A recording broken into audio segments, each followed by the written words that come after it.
The Dodgers made another significant international signing.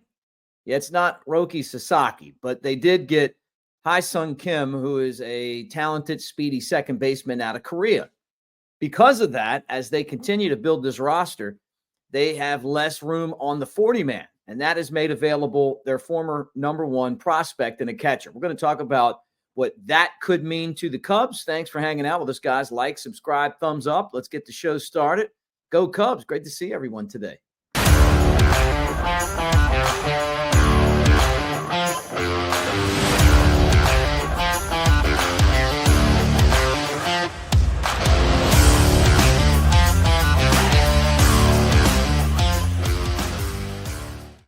What do you say, everybody? And welcome to the Cubs Baseball channel. Mick Gillespie here, talking Cubs baseball like we do every day. All right, let me get right into this because I know some people are going, okay, what's going on here?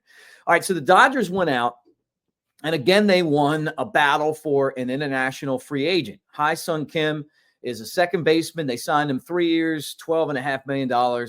He's a speedster. He actually played against the Dodgers when they played an exhibition game against Korea. They know the scouts like him. Dodgers still have scouts at the upper level. I don't know. Every time I turn around, it sounds like the Cubs are cutting scouts. I hope not, because those guys have the eyes and say, hey, man, we got an opportunity here.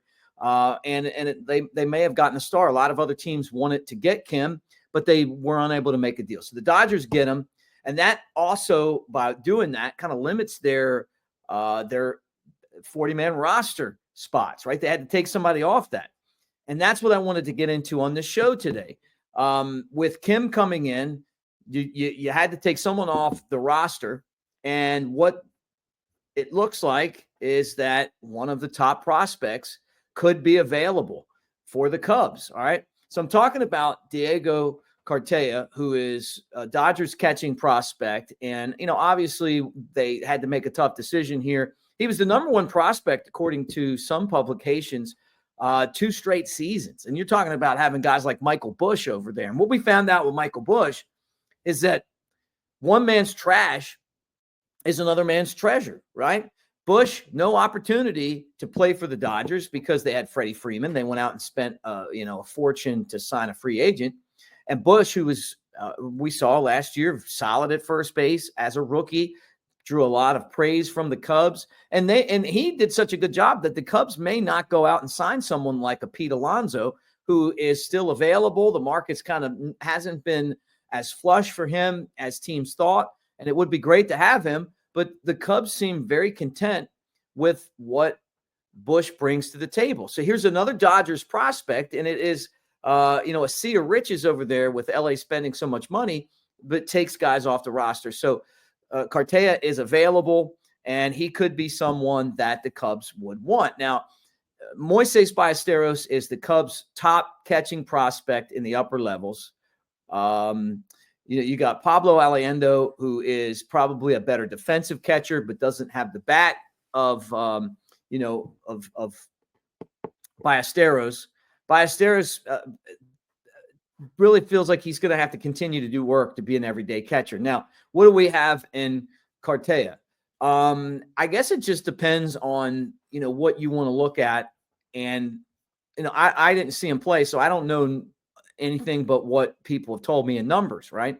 So numbers wise, he was a power hitter and had some really good years. 2022 in the lower minor leagues, he hit 22 home runs and had 72 runs batted in, hit 254. And then 2023 still hit 19 home runs and had 57 runs batted in, but the average dropped between, that was playing for AA Tulsa, to 189, and he strikes out a ton. And then last year played double and AAA ball, so Oklahoma City and Tulsa, and he ended up with 11 home runs, 52 runs batted in, and hit 221. So he strikes out a lot. Defensively, I think he still has work to do, but has all the tools, right?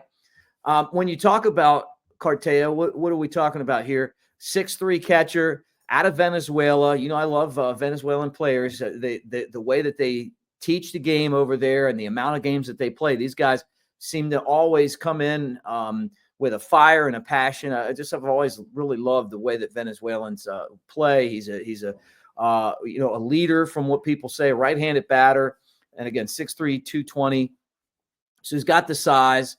And maybe, he's a guy who the Cubs could go out and make a deal for. Who knows what the market is? I'm hearing the Red Sox are interested in him. And maybe by the time you watch this video, someone will have made a deal because he was designated for assignment. The Cubs or whoever signed this guy have, a time period, it's like a week or something, to go ahead and make a deal, or he becomes a free agent. And then, someone could sign him, or he could go back with Dodgers or whatever, right? But the problem that he has with LA is that they got Will Smith. So another high-priced guy. They're not moving Will Smith off of the catcher spot. So maybe that gives you a little bit of, if you're Cartaya, you say, hey, man, give me that opportunity. I'm going to take it and run with it. So it's something to keep an eye on, though. And the reason why is this position for the Cubs is the weakest position that they have in the entire organization. And for them to go out and sign someone that could, possibly be a diamond in the rough, he's still got a year, option wise. I mean,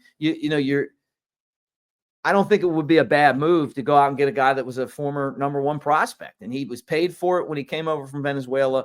He's been with the Dodgers, and and obviously they had to take somebody off. I bet if they didn't want to if they didn't have to, and then you talk about the batting average, but what's the most important thing? You look for leadership, you look for a guy that can contribute offensively and then can play that position defensively, so my gut feeling is it would be a great risk to take if I was the Cubs, just because I just don't have that many options. And they go out and sign guys that are kind of journeyman catchers, and you hope that you get something out of them.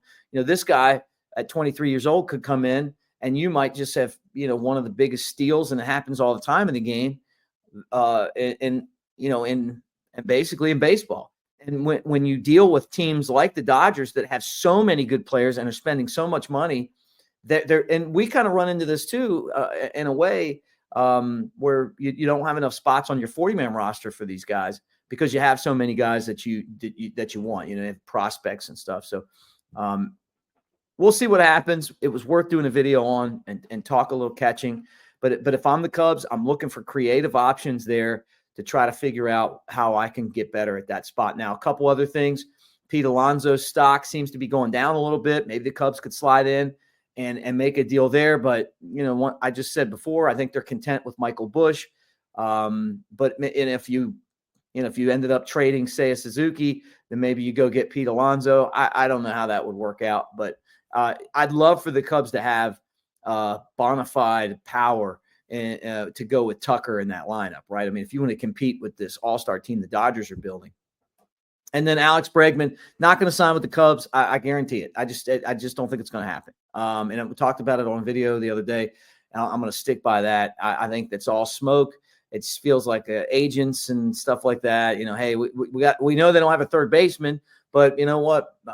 Maybe that makes them a fit. I just don't see it happening. I just don't see it happening. And the Cubs right now have like $55 million that they could play around with after trading Bellinger, right? But to me, if I'm them, maybe I save some of that money and see if there's some value that comes late in the free agent season, or maybe it's one of those situations with the Cubs where they feel like if maybe they start to save funds to sign Tucker to a long-term deal, and he's got an agent that's willing to do an extension during the season. So if he's the right fit, maybe that's what you do. Anyway, thanks for hanging out, guys.